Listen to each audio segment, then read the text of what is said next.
Parliament मार्च के अगले दिन कांग्रेस ने प्राइम मिनिस्टर नरेंद्र मोदी के रेसिडेंस तक प्रोटेस्ट ले जाने का फैसला किया। मार्च कांग्रेस प्रेसिडेंट मल्लिकार्जुन खड़गे के रेसिडेंस से शुरू हुआ। उसके बाद प्रोटेस्ट लोक कल्याण मार्ग की तरफ बढ़ने लगा। दिल्ली पुलिस ने एडिशनल सिक्योरिटी की ऑलरेडी डिप्लॉयमेंट कर रखी थी और पीएम रेसिडेंस के पास प्रोटेस्टर्स को रोक दिया गया। इसके बाद राहुल गांधी रोड पर बैठ गए। उन्होंने वहां धरना शुरू कर दिया और हटने से इनकार कर दिया। शाम को लगभग 6:40 को दिल्ली पुलिस ने राहुल गांधी, प्रियंका गांधी वाड्रा, अखिलेश यादव और कई सारे अन्य अपोजिशन लीडर्स को वहां से हटा दिया या डिटेन कर लिया। इसके बाद राहुल गांधी ने अपने ऑफिशियल एक्स अकाउंट पर लिखा, an attack on students is an attack on every Indian family. एक और पोस्ट में उन्होंने लिखा, prime minister believes he can get away without answers.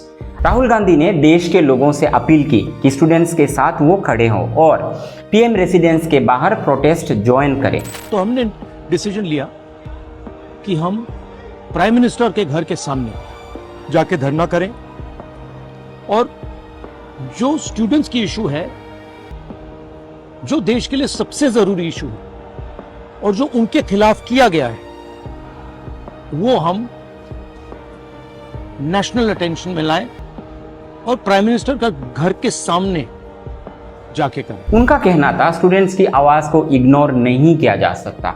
अब देखते हैं कांग्रेस का डिमांड्स क्या है दोस्तों।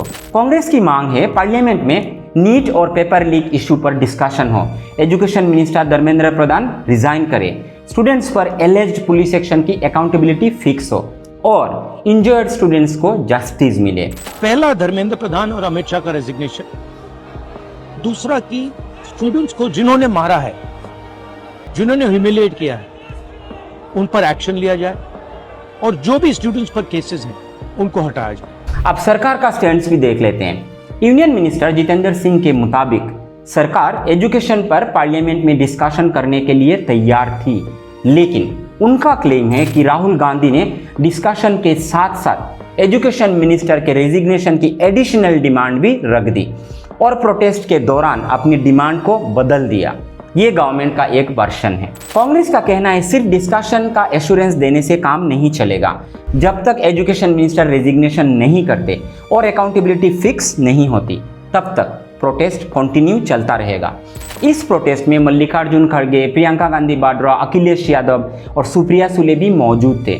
अब बीजेपी का स्टैंड देख लेते हैं दोस्तों। बीजेपी ने कांग्रेस पर आरोप लगाया है कि इस प्रोटेस्ट से प्राइम मिनिस्टर की सिक्योरिटी को कॉम्प्रोमाइज की गई है। कांग्रेस ने जवाब दिया है कि प्रोटेस्ट पीसफुल था और कॉन्स्टिट्यूशन के तहत ये एक डेमोक्रेटिक राइट है। उधर आम आदमी पार्टी ने भी इस प्रोटेस्ट पर अलग सा स्टैंड लिया। आपने एलिगेशन लगाया है कि कांग्रेस का प्रोटेस्ट सीजेपी मूवमेंट से अटेंशन डाइवर्ट करने के लिए किया गया है। ये आपका अपना पॉलिटिकल एलिगेशन है। अब प्राइम मिनिस्टर नरेंद्र मोदी का ऑफिशियल पोजीशन देख लेते हैं। एनडीए पार्लियामेंटरी मीटिंग में प्राइम मिनिस्टर नरेंद्र मोदी ने कहा, पेपर लीक रोकना नेशनल रिस्पॉन्सिबिलिटी है। गवर्नमेंट के मुताबिक लीक के बाद कई सारे अरेस्ट हुए हैं, इन्वेस्टिगेशंस चल रहा है और पार्लियामेंट का लेजिस्लेटिव बिजनेस स्मूथली चलने देना चाहिए। अब देखते हैं सीजेपी का कनेक्शन क्या है इससे। कांग्रेस का कहना है पीएम रेसिडेंस का प्रोटेस्ट सीधा रीजन एक दिन पहले स्टूडेंट्स पर हुए एलिज्ड पुलिस एक्शन का है दोस्तों। वहीं सीजेपी का क्लेम है कि पार्लियामेंट मार्च के दौरान लाठीचार्ज और टीयर गैस की वजह से कई सारे स्टूडेंट्स इंजर्ड हुए हैं। इंटरनेशनल मीडिया जैसे रॉयटर्स, सीएनएन, बीबीसी, अल जजीरा और एसोसिएटेड प्रेस ने भी इसको रिपोर्ट किया है। दोस्तों, ये मूवमेंट अब सिर्फ एक स्टूडेंट प्रोटेस्ट नहीं रहा, बल्कि एग्जाम इरेगुलरिटीज, पुलिस एक्शन और अकाउंटेबिलिटी को लेकर एक नेशनल मूवमेंट की तरह बढ़ रहा है। दोस्तों, अब सवाल आपसे ये है, क्या राहुल गांधी का ये प्रोटेस्ट स्टूडेंट्स के मुद्दे को उठाने का एक डेमोक्रेटिक कोशिश थी, या फिर जैसे बीजेपी या कुछ अन्य पार्टीज कह रहे हैं कि ये एक पॉलिटिकल कॉन्फ्रंटेशन था? फिलहाल पेपर लीक, एजुकेशन अकाउंटेबिलिटी और स्टूडेंट्स का फ्यूचर का मुद्दा नेशनल पॉलिटिक्स का सेंटर में आ चुका है। आपकी क्या राय है दोस्तों, कमेंट में ज़रूर बताइएगा। अगर आपको ये वीडियो अच्छा लगे तो लाइक, कमेंट, शेयर ज़रूर कर देना और मेरे यूट्यूब चैनल को सब्सक्राइब करना मत भूलना, जिसका लिंक मैंने नीचे कमेंट बॉक्स में डाल दिया है। जय हिंद दोस्तों।